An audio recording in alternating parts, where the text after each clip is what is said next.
So tonight I want to talk with you about this idea of fear. We talked about it not too long ago, but I think you can never talk about the antidote to fear enough. How many messages do we need to hear about fear? Unending messages, because we always have things to be afraid of. I think you can hear about how to take care of your fears, and then something can pop up in the middle of the night or the next day that you weren't expecting, and you feel sometimes like you're back at square one. And so I think that we need to over and over talk about where our help comes from when we're experiencing fears. I have a very good friend, Jay Yance, who shared a message with me a couple mornings ago that really impacted me and really stayed with me, and I wanted to share it with you. He's kind of like a father figure to me. He's a wise man, an amazing father and a husband. I told you a story about his wife who was afflicted with cancer, and how she told her mother one day the news that she had serious cancer. And he watched as they talked about how God had, in his providence, taken perfect care of her, and knew that this day would come, and had arranged everything for her perfect care. And it led to them laughing and praying together and singing songs of praise and gratitude to God, and it blew him away.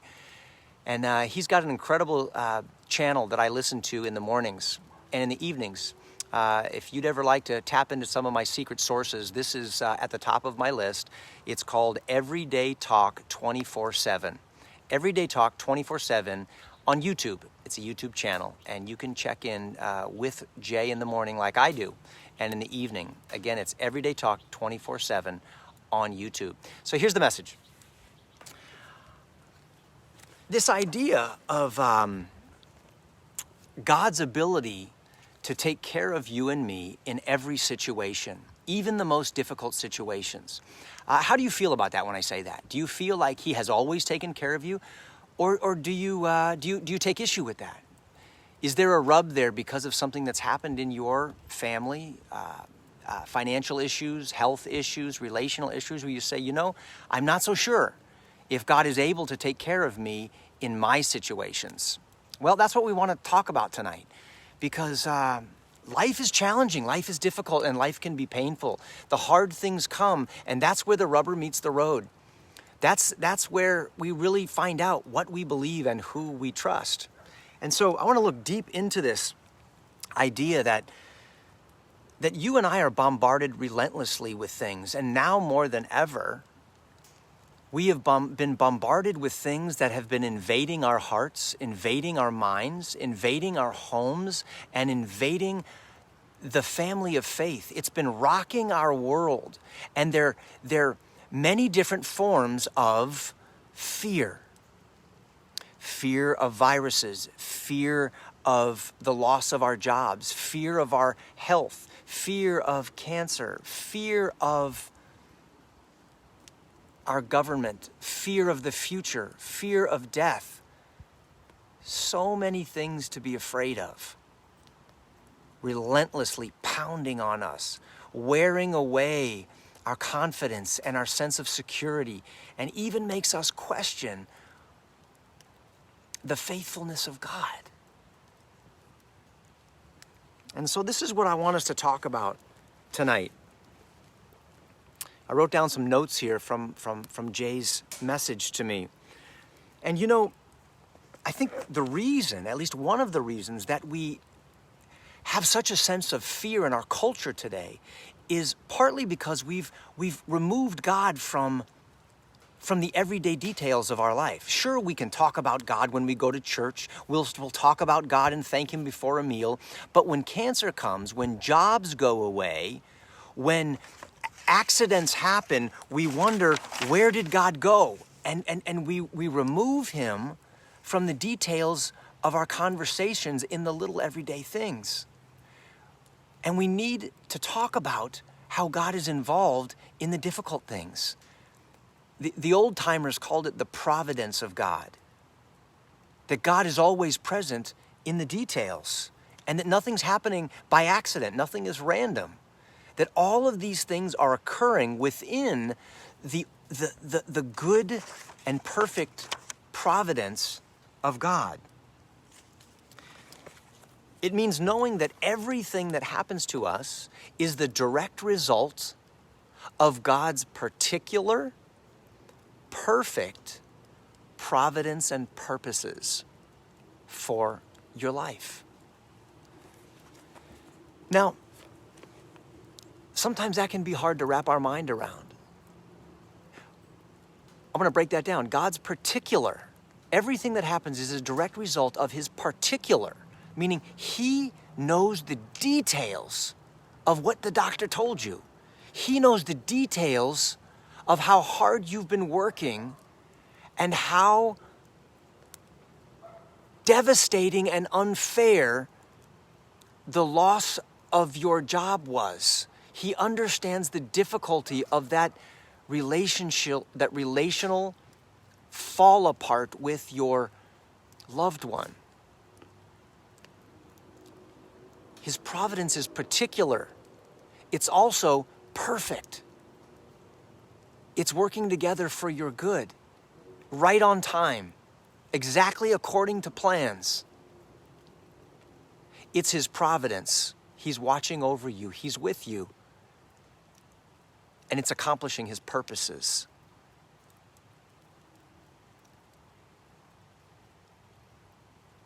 God is not there saying, oh my goodness, that was not part of what would bring about my purposes. No, he's saying everything will bring about my good purposes for you because I am your king. I am your God. I am the one who gives you help, and I am the one who is the blessed controller of all things.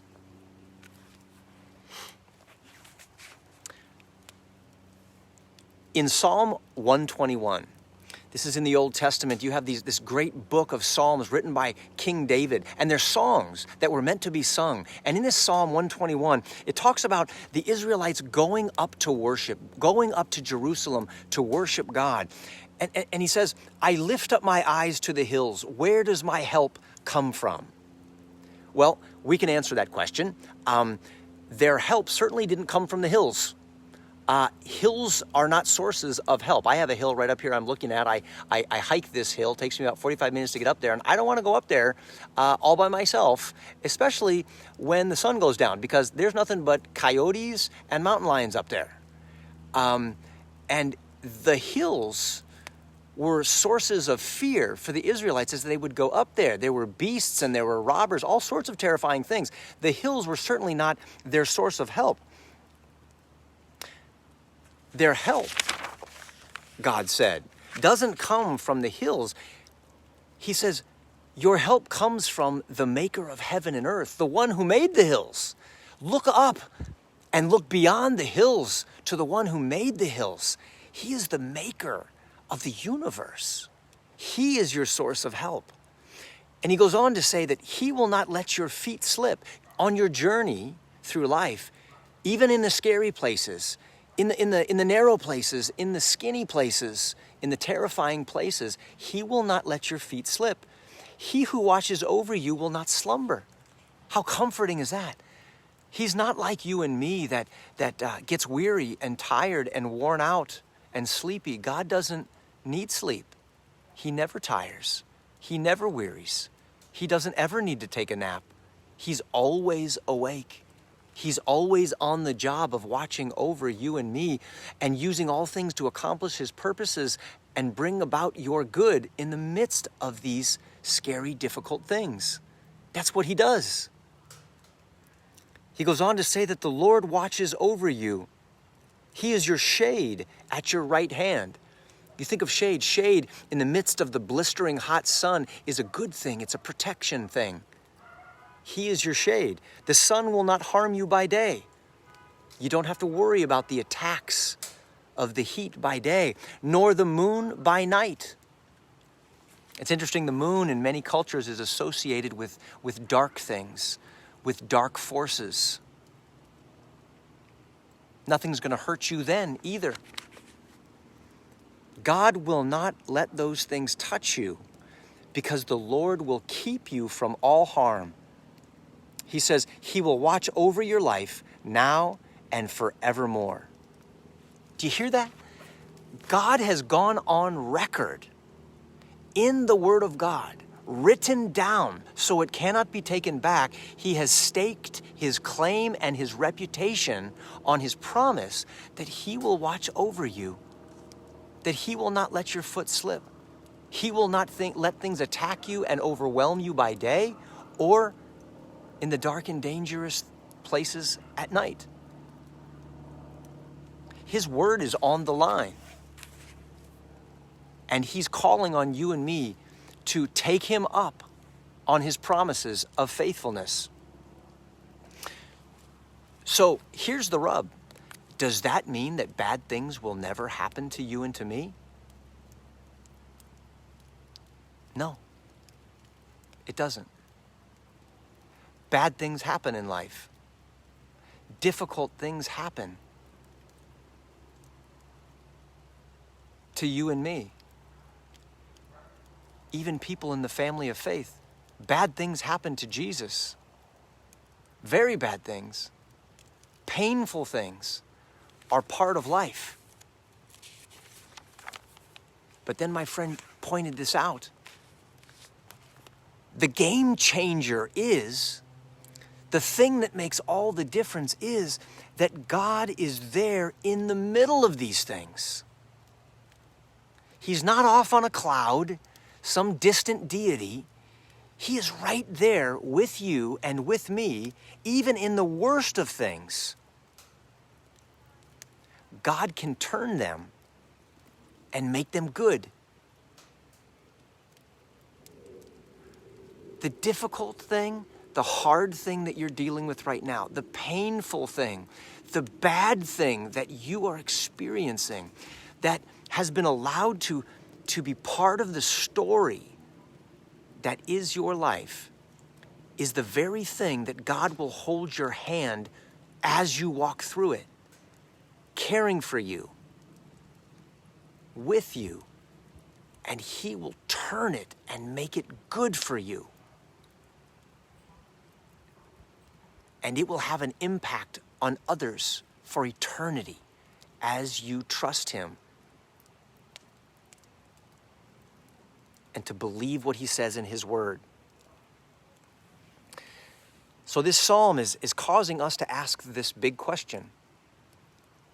Is God who he says he is? And can you trust him? I've read a lot of your comments, and many of you are asking for prayer, and many of you are going through hard things, difficult things, and painful things, scary things. Here's the question. I'd like you to answer it right now. Answer it quietly in your room or in your house. Is God who he says he is? Your friend, your healer, your rescuer, your redeemer? Yes? And can I trust him? Or are you going to trust yourself? Those are your two choices. Is God who he says he is, and can I trust him, or am I going to trust myself? Now, why would I trust myself? Especially in difficult times. I know my track record. You know your track record. My friend Ray Comforts likes to say that the man who put the eraser on the tip of the pencil knew what he was doing. We are people who make a lot of mistakes.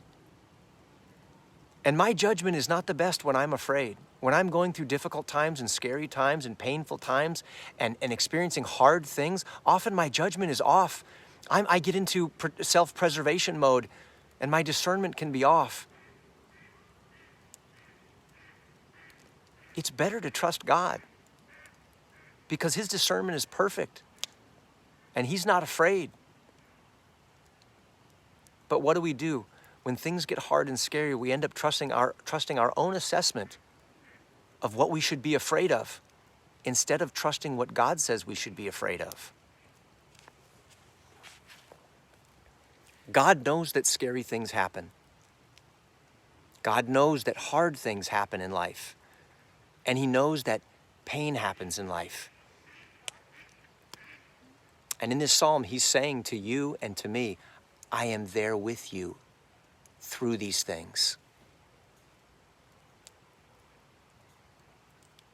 And Psalm 121 is a song. It's meant to be sung. I'm sure David sang it to remind himself of the faithfulness of God, that God is with him through these things, and that his help does not come from self-help books. It doesn't come from striking yoga poses and meditating on good thoughts.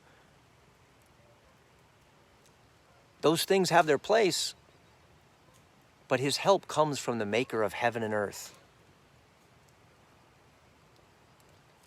Find music like this psalm, like the song that I played for you before we started this evening, that remind you of God's faithfulness.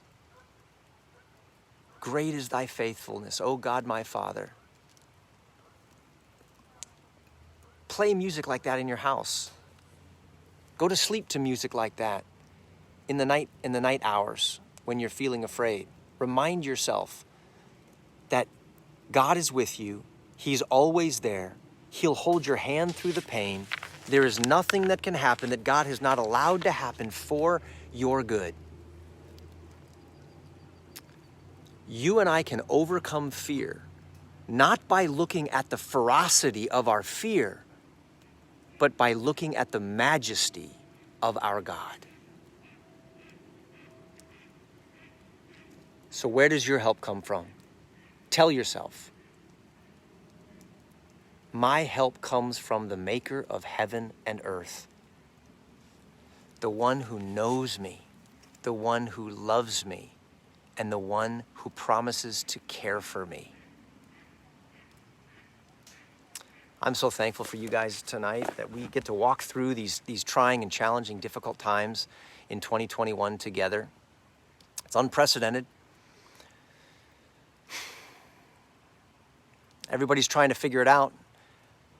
But God's given us a plan. He says he knows the plans for us. He's got plans for us. He's got plans for your marriage. He's got plans for your kids. He's got plans for our nation.